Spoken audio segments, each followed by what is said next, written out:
Bret Stephens is the deputy editorial page writer for the Wall Street Journal. He writes the journal's Global View column on foreign affairs, runs every Tuesday, published in Europe and Asia as well as here. We're delighted to have Bret with us. Thank you for being with us, Bret. Good to be on the show. I was very interested in your most recent column concerning the administration's position with regard to human rights.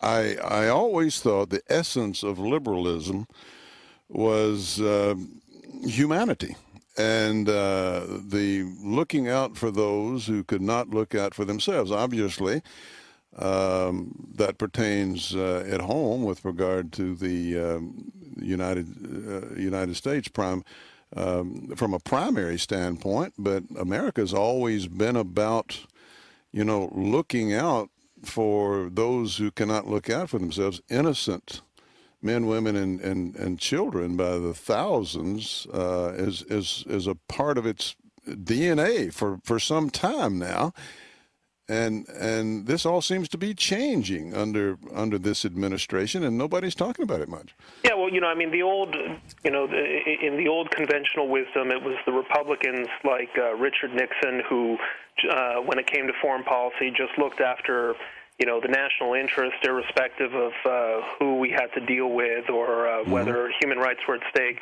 Whereas it was the liberals, Franklin Roosevelt, who put liberty at the center of their foreign policy. I mean, that distinction is the historical facts are a little different, but that was the conventional view. Now you've got the world turned upside down. You had in President Bush a man who made freedom the center of his foreign policy agenda, who went out of his way to meet with political dissidents, who went out of his way to meet with the Dalai Lama, even if that irritated the Chinese, who spoke out against Burma, who called what was happening in Darfur genocide. And liberals wound up reviling him for that, for pursuing what in any normal sense would be called a liberal foreign policy. Which is also Reagan's basic approach. Well, exactly. I mean, Reagan was the guy who was looking out for the interests of solidarity in Poland, who told Ferdinand Marcos he had to go in favor of Korsonic. There was an evolution in the Reagan administration, but at the end of the Reagan administration, beginning of the first Bush administration, what you had were the revolutions in Eastern Europe, the end of communism, and a recognition that what happens inside other countries, whether they're democracies or dictatorships, affects our security. Now, with President Obama, despite all of that high-flown rhetoric, despite his supposed personal appeal around the world, he is consistently reaching out to the worst sorts of dictators, whether we have a pressing national interest or not, whether it's Iran or, say, Burma. Engagement comes before everything, and he's doing this at the expense of the dissidents, of the political prisoners, of the democracy activists, of the people marching in the streets in Tehran, or those monks in their saffron robes in Rangoon. It seems to me that it's either the most cynical foreign policy I've seen in a very long time, or it's a very cowardly foreign policy because we're kowtowing to the dictators preemptively. And really, instead of meeting with the Dalai Lama, or instead of meeting with Solzhenitsyn or anyone else like that, the president's actually distancing himself from human rights groups such as the ones in Iran.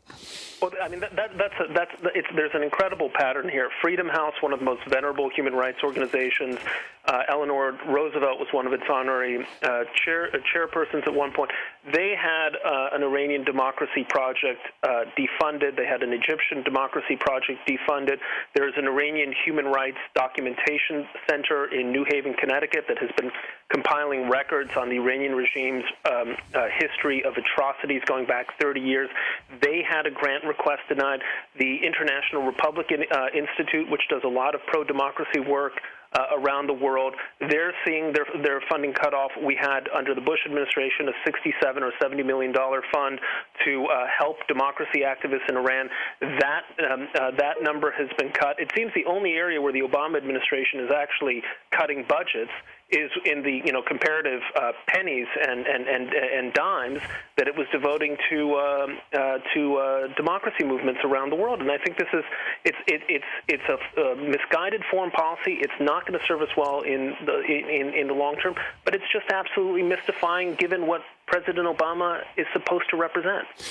Well, we know what you say about Iran is true. We know about what we're doing with regard to China. Hillary Clinton had in hand, obviously agreeing, saying not letting human rights issues interfere with these bigger things we have to worry about. But you mentioned the Sudan and Burma as places that the average American knows very little about.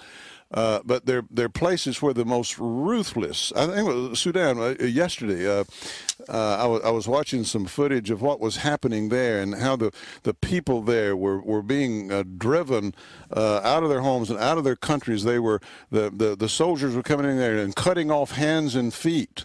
Of course, they're all encamped out there now, and disease will be next, and so forth. We're talking about untold numbers of lives. And it's not like, we need to send in the troops everywhere, but by engaging with these ruthless dictators, I mean, we're just perpetuating the circumstances that are causing all this, aren't we?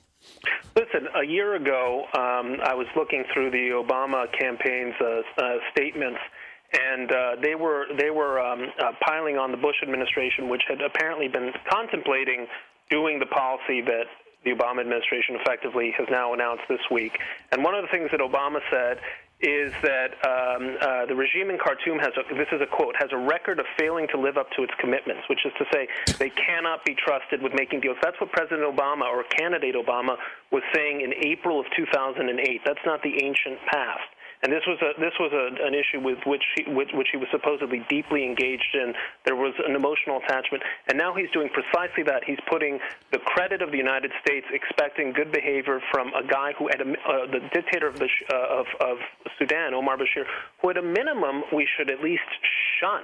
I mean, this seems to me, you can make the argument with the Iranians, well, there's a nuclear program, so we have to engage them. I don't believe in that argument. That there are other problems with that argument, but at least there's a strategic case for it.